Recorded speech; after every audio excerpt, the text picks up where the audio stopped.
kami muna ay mamamalengke pa kami. Epifanio Labrador, hindi ka makakapalengke, hindi ka makakapunta sa palengke hanggang isang di pa lang ang pwede mong layuan dyan sa bahay mo, kasi pag lumayo ka sa bahay mo, maraming nag-aabang sa'yo ng mga alagad ng bakas at naka-ready yung porcelas mo. Poposasan ka pag lumabas ka. Kaya yung ganito nagagawa namin, malaya kaming makapunta kahit saan namin gusto. Yun ang buhay talaga na masaya. Hindi katulad mo na nandiyan ka na nga sa lungga mo, nagtatago. Kung nagbablog ka, gumaganon yung mata mo. Nag-aabang ka lang ng huhuli sa'yo at maglalagay ng porcelas dyan sa kamay mo. Good luck sa'yo. Hindi pala good luck yun, bad luck yun. Sawing palad ka. Iho, labrading. Ipipanying tanga, labrading.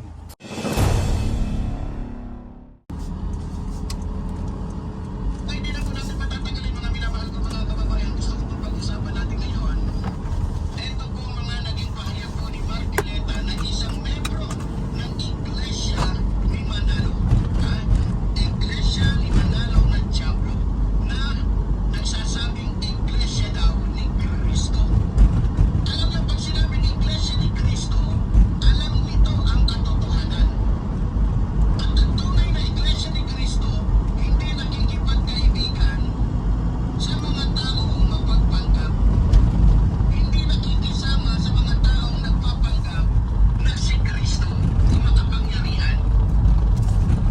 Okay mga kababayan at mga mahal po naming taga-subaybay, good morning po sa inyong lahat, Luzon, Visayas at Mindanao, at mga taga-subaybay natin at mga kababayan sa iba't ibang bansa. Mga kapatid, binabati po namin kayo ng isang mapagpala at magandang umaga. Eto na naman, ngumaungaw na naman at tumalak na naman, tumahol na naman si Epipanyong Labrading. Wala na talagang magawa ito kasi wala po kasing nanonood sa mga nakaraan na content niya kapag hindi niya dinadawit o idinadawit ang iglesia. Okay? So ang ginagawa niya, dinadivert niya yung mga issue sa mga birada niya, reaksyon niya sa mga bagay na pwede niyang mabanggit ang iglesia, katulad niyan.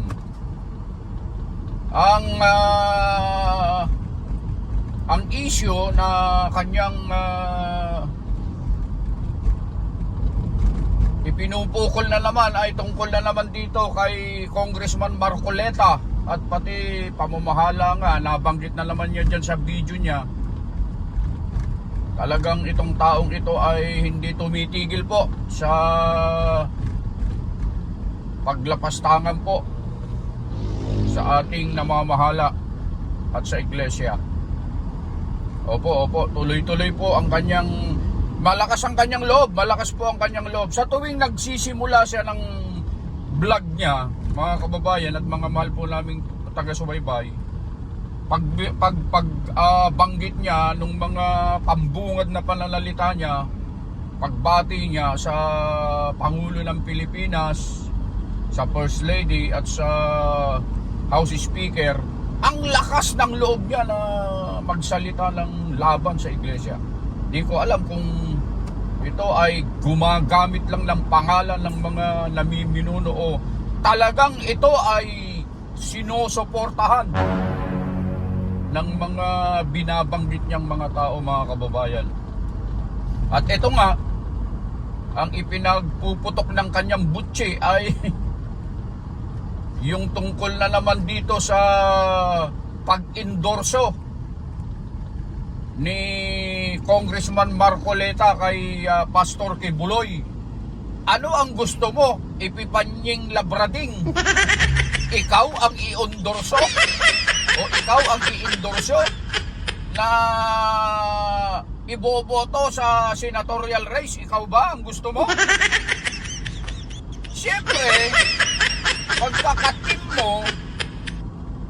pagkakatim mo yung isang tao ano man yan o sino man yan, kailangan mo talaga na i-endorse. So, teamwork nga eh. Hindi mananalo ang isang team kung kanya-kanya. Okay?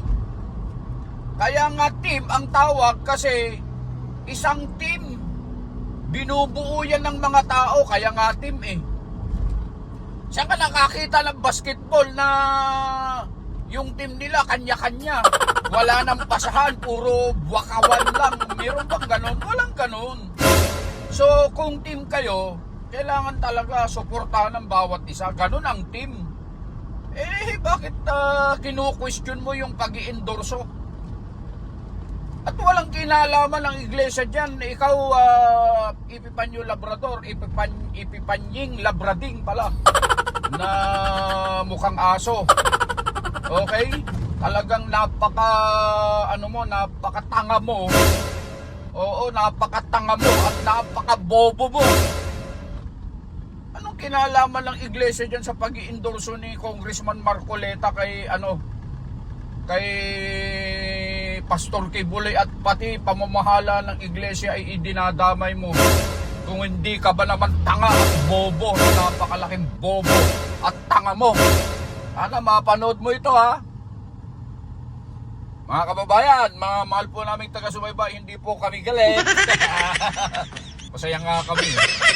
Medyo nilalagyan lang natin ng konting ngipin yung ating pananalita, sapagkat itong taong ito ay akala niya siya lang ang may, ang totoo, itong taong ito bakla ito eh.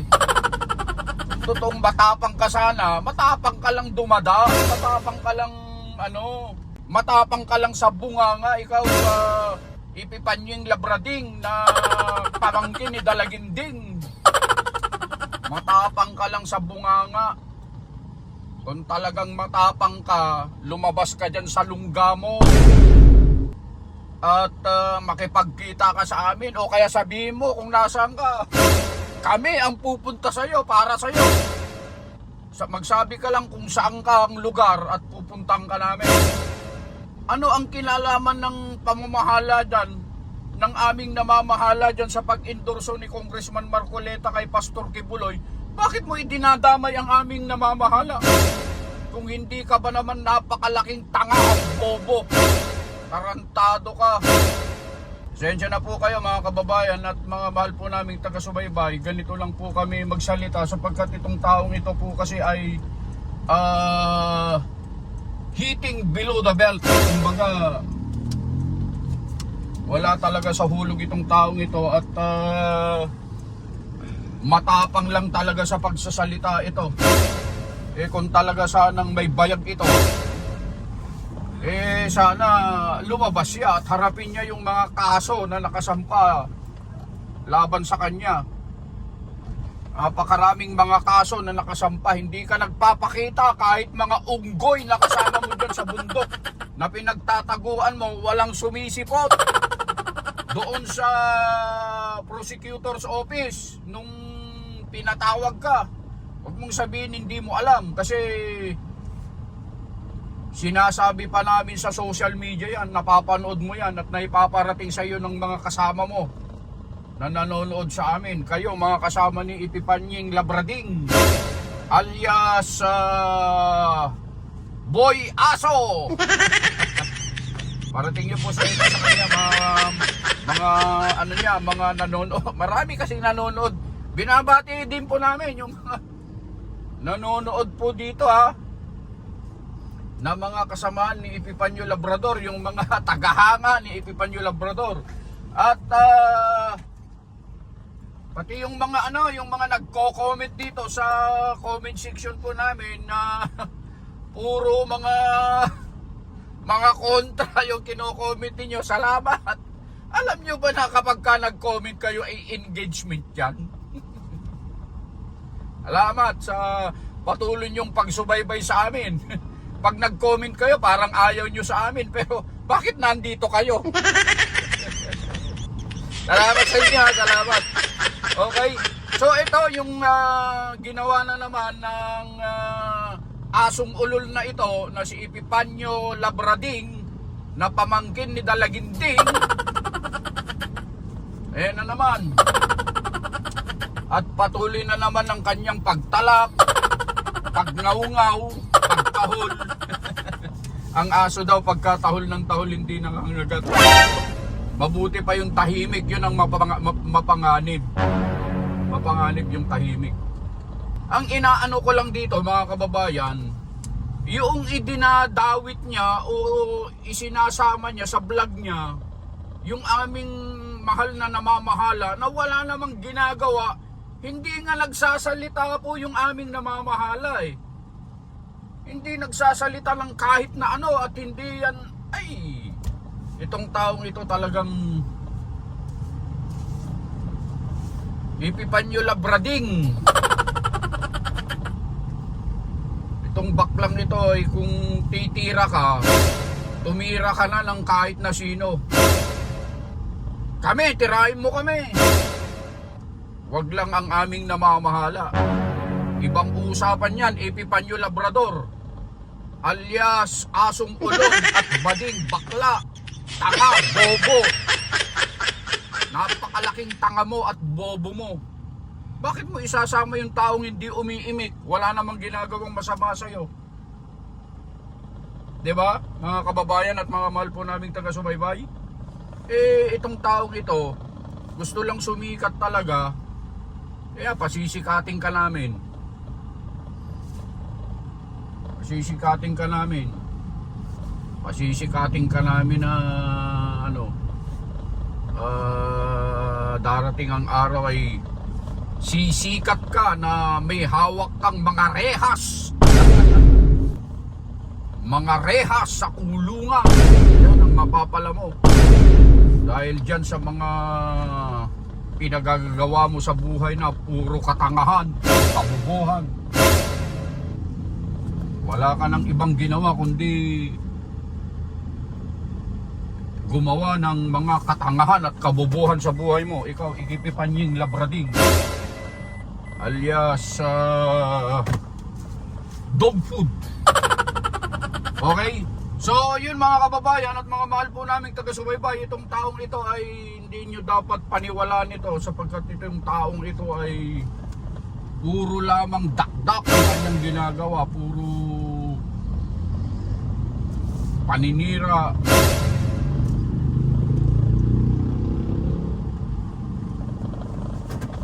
Walang puknat na pagsasalita ng masasama. Pinutakti niya ng mura si Congressman Marcoleta.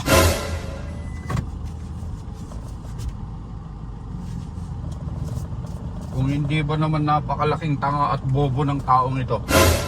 Okay mga kababayan, so mga kababayan, ito, nagbigay lang po kami ng konting reaction lang naman dito sa, hindi ko na ipinapanood po sa inyo lahat ng video niya kasi puro lang mura ang laman ng mga sinasabi niya sa vlog niya, kaya hindi na namin pinapanood sa inyo. Pero ang tinutumbok niya doon, si Marcoleta sa pag-i-endorso niya kay Pastor Kibuloy, pagkatapos ay ibinaling niya sa aming namamahala na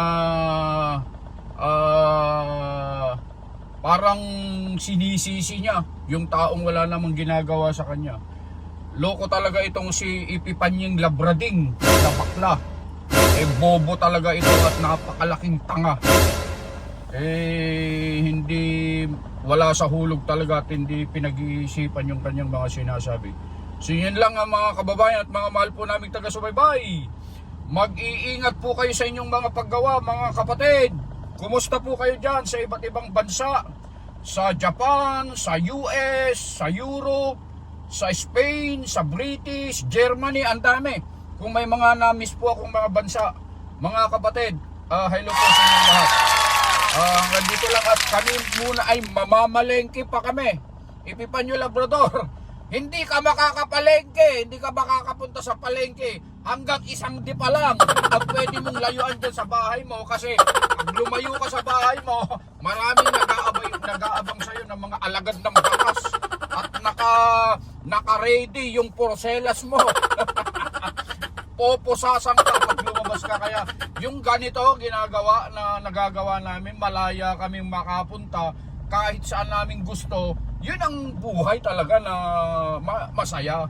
Hindi katulad mo na nandiyan ka na nga sa lungga mo, nagtatago. Kung nagbablog ka, gumaganon yung mata mo.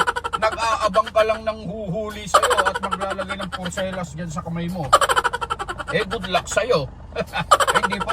Hindi pala good luck yun, bad luck yun. Sawing palad ka, iho, labrading, ipipanying tanga, labrading. Okay, so hanggang dito lang mga kababayan at muli po ay bumabati po kami sa inyo ng isang magandang araw. Bye-bye!